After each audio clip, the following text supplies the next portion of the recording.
குளத்தினுடைய சின்னவர் இளைஞரணி செயலாளர் தமிழ்நாட்டுடைய துணை முதலமைச்சர் மாண்புமிகு உதயநிதி ஸ்டாலின் அவருடைய வழிகாட்டுதல்படியில் மதுரை தெற்கு மாவட்ட கழகத்தினுடைய செயலாளர் மாவீரன் இளையசலாவட்டி அவர்கள் ஆணைக்கிணங்க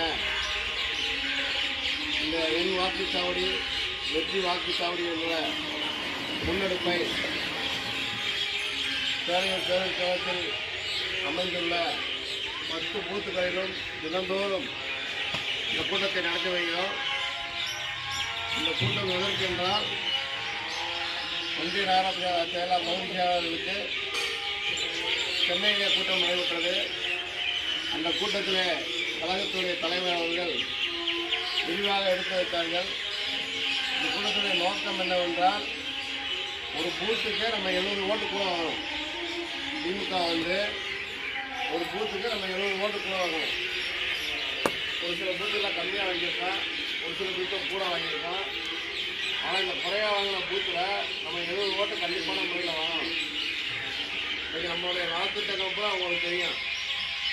இலவச பஸ்ஸு இன்னைக்கு கூட 15 லட்சம் பேருக்கு கொடுத்தா நம்ம மனைவி ஏற்றி வச்சுருக்காங்க தலைவர். இதெல்லாம் மக்கள்கிட்ட போய் எடுத்து சொல்லணும். நாளை உணவு திட்டம் இதெல்லாம் எடுத்து சொல்லணும். இதெல்லாம் எடுத்து சொல்லி நம்ம பார்க்க போனால் பிரச்சாரம் பண்ணணும். நாங்கள் இந்த மாதிரி பந்தெல்லாம் வைக்கிறோம் அப்படின்னு சொல்லி. இந்த பூத்தில் பார்த்தீங்கன்னா 1024 ஓட்டு இருக்கு. மேக்சிமம் எங்களை தவிர பூராமே இந்த பூத்தில் இருக்கவங்க தான் 30 பேர் இருக்கீங்க. 30 1230 பிரிச்சோம்னா ஒரு ஆளுக்கு 80 ஓட்டு தான் வரும். இந்த 80 ஓட்டுக்கு என்னன்னா நம்ம எலெக்ஷன் நேரத்துலையும் சரி, அரசாங்கத்தில் வந்த நலத்திட்டங்களும் சரி, எலெக்ஷன் நேரத்தில் அன்பளிப்பே வழங்குறோம்னா அது எல்லா வீட்டுக்கும் போய் சேரணும். எல்லா வீட்டுக்கும் போய் சேரணும்னா இப்போ நீங்கள் 30 பேர் இருக்கீங்க. உங்கள் வீட்டு பக்கத்தில் ஒரு 10 வீட்டில் உங்களுக்கு வந்துருச்சான்னு கேட்கணும்.